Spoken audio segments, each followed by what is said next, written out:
नमस्कार, स्वागत है आप सभी का। बहुत ही खुशी का समय है क्योंकि अब हम डिस्कस करेंगे बहुत ही important interesting poem, fire and ice. बहुत ही महत्वपूर्ण संदेश, ए ग्रेट मैसेज, बहुत बड़ा संदेश हमें इस पोएम के माध्यम से मिलेगा। It is written by a well-known American poet named Robert Frost. बहुत ही महान कवि हैं रॉबर्ट फ्रॉस्ट, अमेरिका के। जैसा कि इससे पहले भी हम the stop snow poem, Robert Frost द्वारा लिखी गई पोएम द स्टॉप स्नो के बारे में डिस्कस कर चुके हैं। उसमें भी हमारे को बहुत बड़ा संदेश मिला कि हमें निराश नहीं होना चाहिए, आशावादी होना चाहिए। निराशा थोड़े समय के लिए होती है, यदि हम आशावान होंगे तो हमारी निराशा जल्दी ही दूर हो सकती है। द स्टॉप स्नो में हमने ये जाना, वहाँ पर बर्फ़ के रूप में पोएट ने स्नो का यूज़ किया। Here it is used ice, यहाँ आइस को यूज करते हैं बर्फ़ के रूप में। बर्फ़ दोनों का स्रोत हालांकि पानी है, पानी से ही आइस और स्नो, पानी से ही निर्माण होता है। आप देखते हैं पहाड़ी क्षेत्र में या किसी ऐसे क्षेत्र में सर्दी के मौसम में जब बहुत ज़्यादा ठंड होती है तो हवा में वायु में जो वाष्प कण होते हैं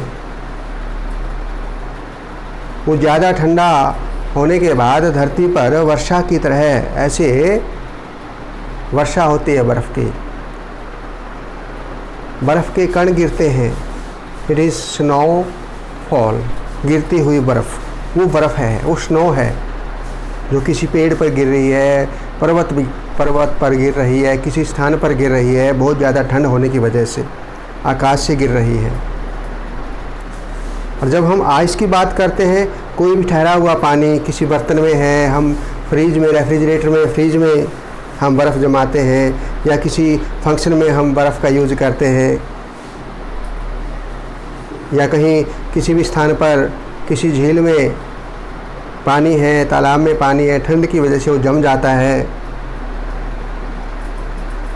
it is a form of ice यानी गिरती हुई बर्फ़ गिर रही है, पेड़ों पर गिर रही है, किसी जगह पर गिर रही है, स्नो। और जो ठंड की वजह से पानी है, बर्तन में है, किसी स्थान पर पड़ा हुआ है, फ्रिज में है, और उसको फिर एक कठोर रूप में जब वो बर्फ़ का रूप धारण कर लेता है, आइस। ये तो क्लियर हो गया सबको। तो इसमें हम देखते हैं कि रॉबर्ट फ्रॉस्ट इस पोएम में हमारे जीवन की रियलिटी के बारे में, जीवन की वास्तविकता के बारे में हमें बताएगा कि किस प्रकार वो फायर एंड आइस के माध्यम से हमें बहुत बड़ा संदेश देने जा रहे हैं। जो ये पोएम है, हम इसको पहले रिसाइट करते हैं। लेसन की तरह पोएम को रीड नहीं किया जाता, रिसाइट करते हैं हम। कुछ लय के अंदर, आनंद के साथ लय के अंदर पोएम को रीड करते हैं, हम पढ़ते हैं। इसको हम रिसाइट कहते हैं। Let's recite the poem. मेरे साथ सभी आप रिसाइट करेंगे, पढ़ेंगे मेरे साथ, बोलेंगे सभी साथ में, ठीक है ना। पढ़ना भी तो आना चाहिए ना, रीडिंग ज़रूरी होती है ना। Some say the world will end in fire. Some say in ice.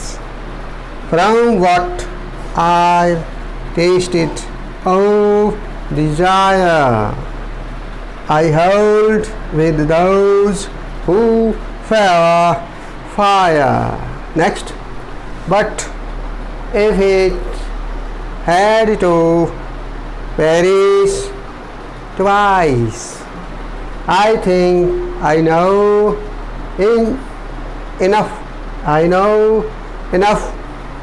Oh, hate to say that for distraction, eyes is also great, and what suffice. Again, some say the world will end in fire, some say in ice. From what I've tasted of desire, I hold with those who favor fire. But if it had to perish twice, I think I know enough of hate to say that for destruction eyes is also great and would suffice. तो इस poem में कवि ने fire and ice को symbolize किया हुआ है fire को एंड आइस को।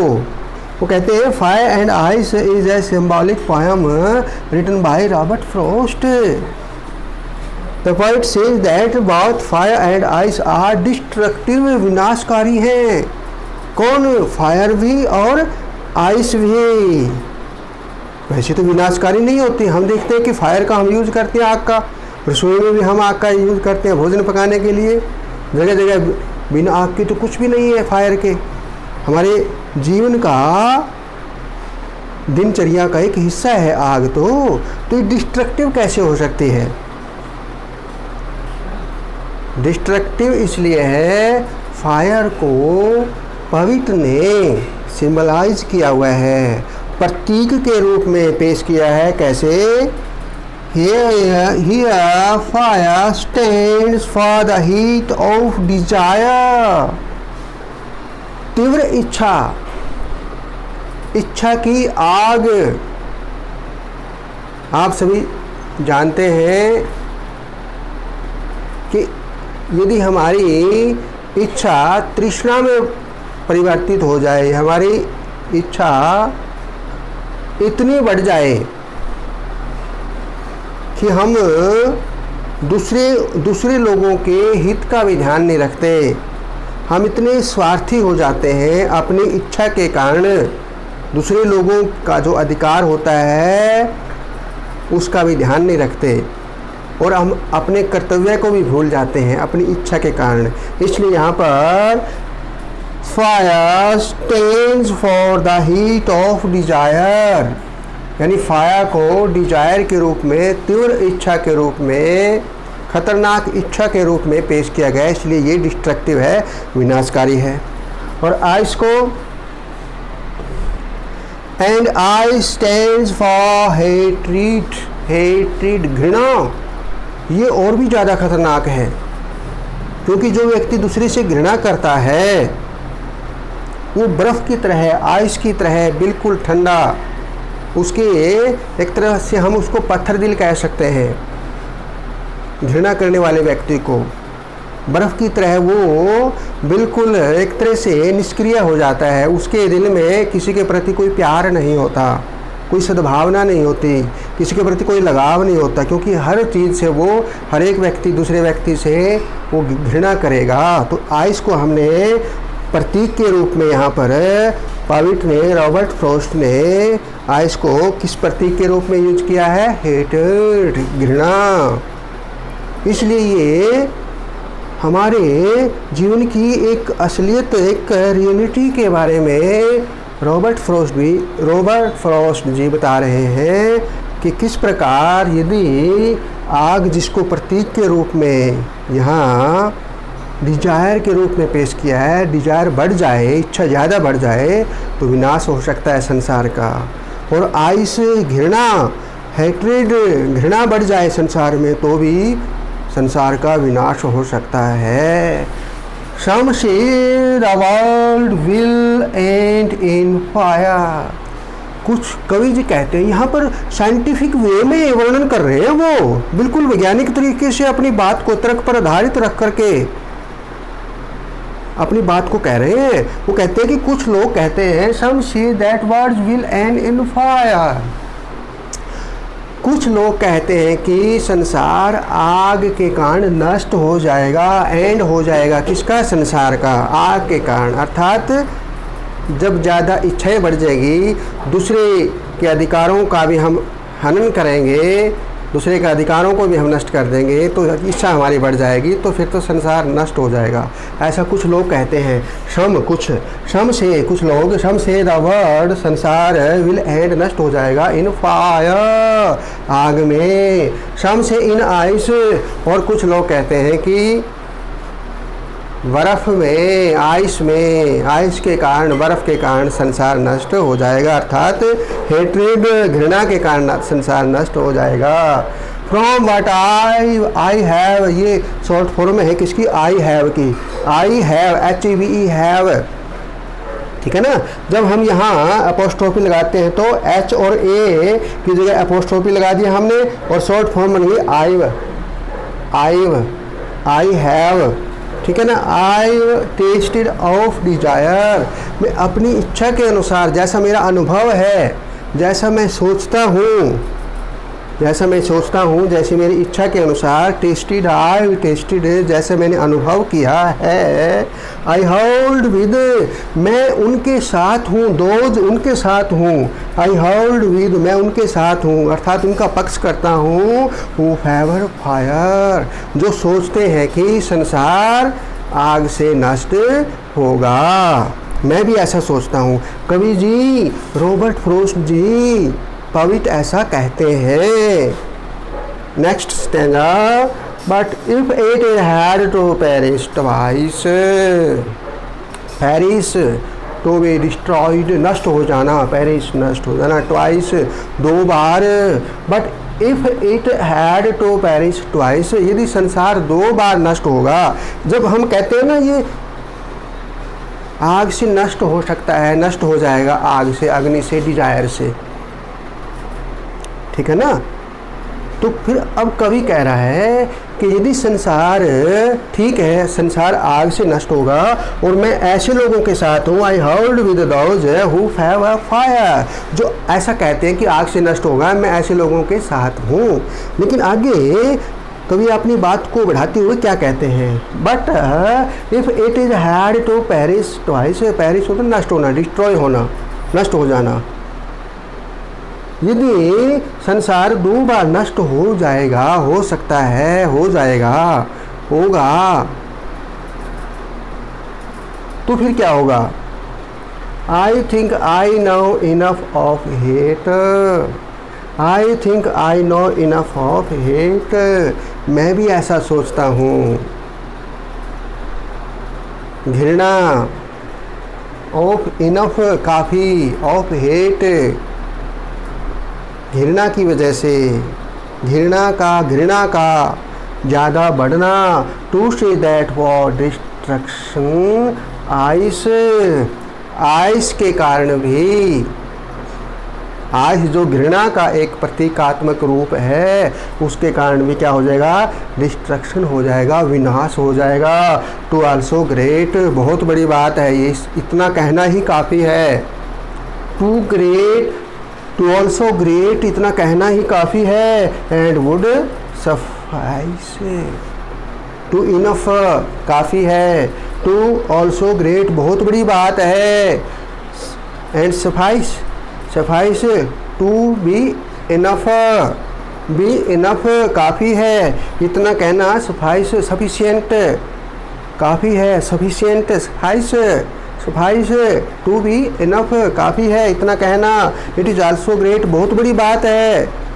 क्या कि आइस के कारण अर्थात घृणा के कारण मैं भी ऐसा जानता हूँ, मैं ऐसा सोचता हूँ कि बर्फ़ के कारण भी अर्थात घृणा के कारण भी संसार नष्ट हो जाएगा। But if it had to perish twice, I think I know enough of it.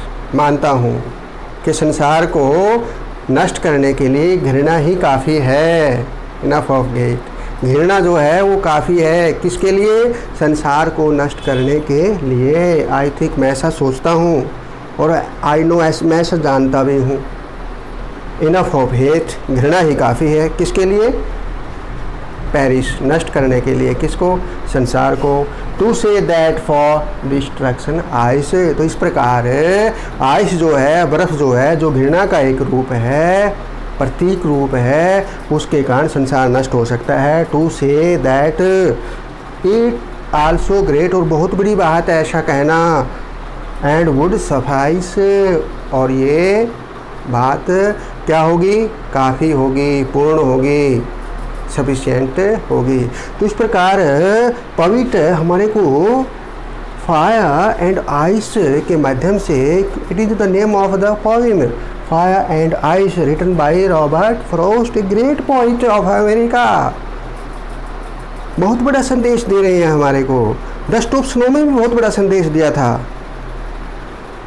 तो आपने हर बात को ध्यान से कैच करना है, और हर लाइन में जो छुपा हुआ हिडन मैसेज है, जो छुपा हुआ मैसेज है, वो ध्यान से समझ लेना है. क्योंकि ये जो पोइम है ये सिंबॉलिक है. फायर एंड आइस, मेरे साथ सभी रीड करेंगे ना सभी. अब हमने रिसाइट किया था, अब रीड करो इसको. समरी के रूप में इसको रीड करेंगे हम, क्योंकि रीडिंग नहीं आएगी आपको तो प्रोनाउंसिएशन भी आपका क्लियर नहीं होगा. और फिर समरी के रूप में यदि पोएम से रिलेटेड कोई बात लिखनी पड़ जाए, हमें दिक्कत आएगी. फिर fire and ice, it is the name of the poem. Fire and ice is a symbolic poem written by Robert Frost. Robert Frost के द्वारा लिखी गई फायर एंड आइस एक प्रतीकात्मक कविता है. प्रतीकात्मक कविता है, अर्थात फायर को और आइस को प्रतीक के रूप में, यहाँ पर सिंबल के रूप में प्रयुक्त किया है. The poet says that both fire and ice are destructive. कवि जी कहते हैं, अर्थात कवि कहता है कि दोनों आग और बर्फ विनाशकारी है. Here fire stands for the heat of desire. यहाँ आग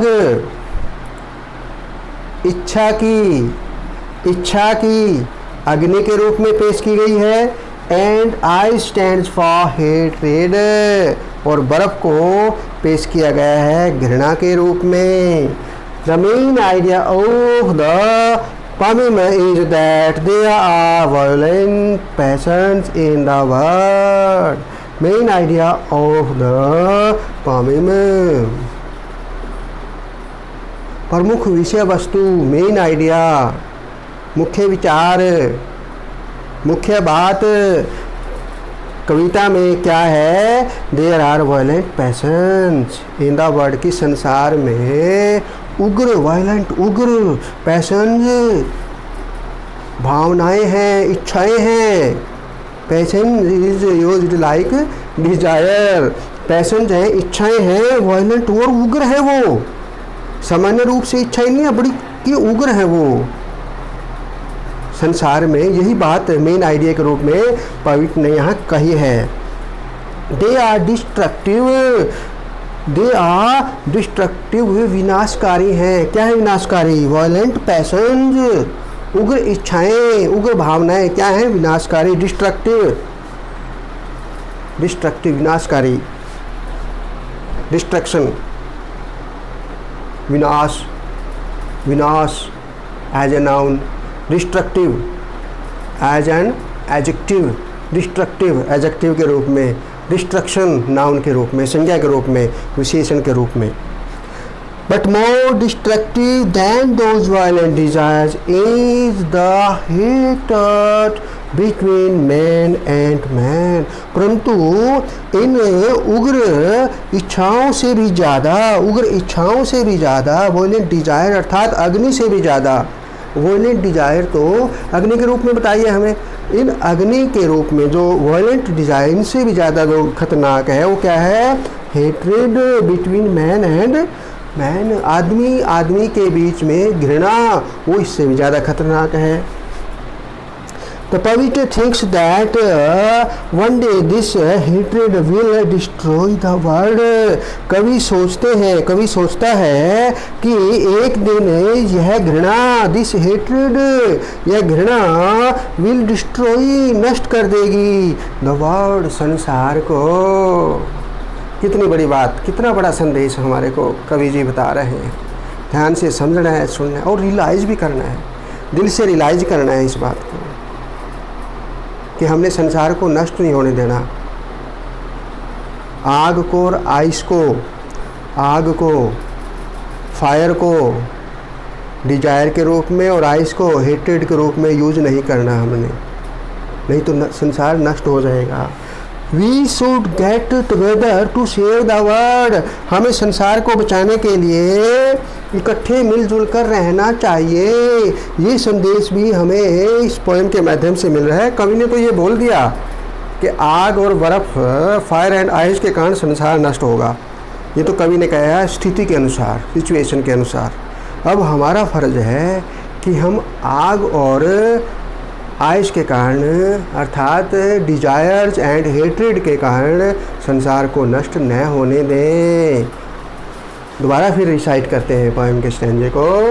Some say the world will end in fire, some say in ice. From what I tasted of desire, I hold with those who favor fire. But if it had to perish twice, I think I know enough of it to say that for destruction ice is also great and would suffice. Fire and Ice is a symbolic poem written by Robert Frost. The poet says that both fire and ice are destructive. Here, fire stands for the heat of desire and ice stands for hatred. The main idea of the poem is that there are violent passions in the world. They are destructive, but more destructive than those violent desires is the hatred between man and man. The poet thinks that one day this hatred will destroy the world. We should get together to save the world. और जब यदि हम literary device की बात करें हैं और उसके अनुसार हम बात करते हैं राइमिंग स्कीम की, लयबंदी की, लय योजना की, जब हम बात करते हैं कि इस पोएम में लय योजना अर्थात राइमिंग स्कीम क्या है, RHYMING rhyming scheme, SCHEME rhyming scheme, rhyme scheme के बारे में हम स्टार्ट कर रहे हैं। देखो, some say the world will end in fire, desire, fire, a fire, desire, fire. तो स्टार्टिंग हम किससे करेंगे? ए से करेंगे। किससे करेंगे? ए से। तो ये ए है, ठीक है। अब आइस और फायर राइमिंग नहीं है, इनके बीच में कोई लय नहीं है, राइमिंग नहीं है ना, तो ये क्या आ जाएगा? बी। डिजायर, फायर, ये राइमिंग है, इसमें राइम है, राइमिंग सिचुएशन है ना, तो डिजायर, फायर, ये क्या हो जाएगा? ए। और फायर देखो, ए, बी, आगे डिजायर, ए, फायर, ए। तो इसकी राइमिंग स्कीम क्या हुई? A, fire, B, ice. Last word देखते हैं उसकी, लास्ट का जो साउंड निकलते हैं उसके हिसाब से, फायर, डिजायर, फायर। तो ये 3 ए है इसमें, देखो ए, फिर उसके बाद हमने बी लगाया इसमें, ए बी, और फिर डिजायर ए से मिलती है और fire A A, A B A A, A B A A. और जब हम इसको कंटिन्यू रखते हैं इसी पोएम में स्टैंजे के साथ कंटिन्यू रखते हैं तो हम देखते हैं ट्वाइस, ट्वाइस इससे रिलेटेड नहीं है तो इसको हम बी के रूप में यहाँ देख रहे हैं, बी। अब हम देखते हैं I think I now enough of hate, hate बोलो ट्वाइस, और बी सी, ठीक है, ice twice.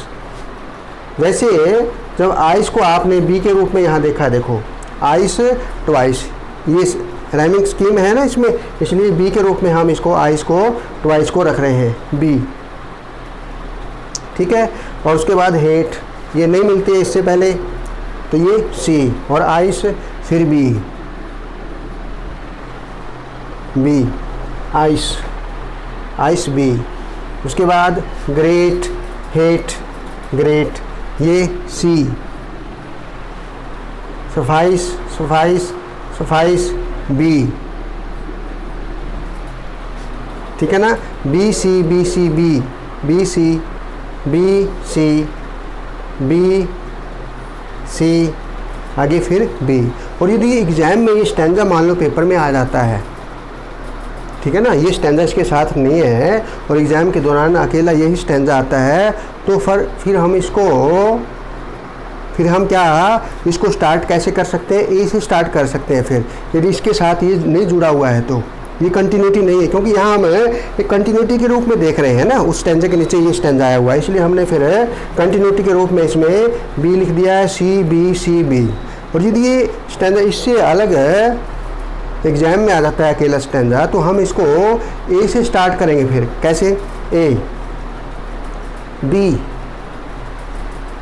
A B, A B, A B, A B, A B, क्योंकि ट्वाइस और आइस मिलते हैं ना, ए यानी ए बी, और सफाइस फिर ए। फिर उस संदर्भ में हम इसकी जो राइम स्कीम लिखेंगे अलग, इससे अलग यदि हम लिखना पड़ जाए तो स्टार्टिंग मान लो हम ए से करते हैं, ए से हम यहाँ स्टार्ट कर रहे हैं, नेक्स्ट को हम बी लिखेंगे, ये बी लिख दिया हमने, ट्वाइस, फिर आइस, फिर ए के रूप में हम इसको लिख रहे हैं, फिर ग्रेट हेट से मिलता है ये बी के हम ऊपर लिख रहे हैं, सफाइस, सफाइस ए बी ए, फिर ये ए के रूप में हम लिख रहे हैं, फिर हम इसको ए बी ए, फिर इस प्रकार इसकी राइम स्कीम हम इस प्रकार लिख सकते हैं। और इसके साथ कंटिन्यू यदि देखते हैं बी सी बी, इस प्रकार ये राइम स्कीम के रूप में हम देख सकते हैं। तो आपने देखा कि कितना बड़ा संदेश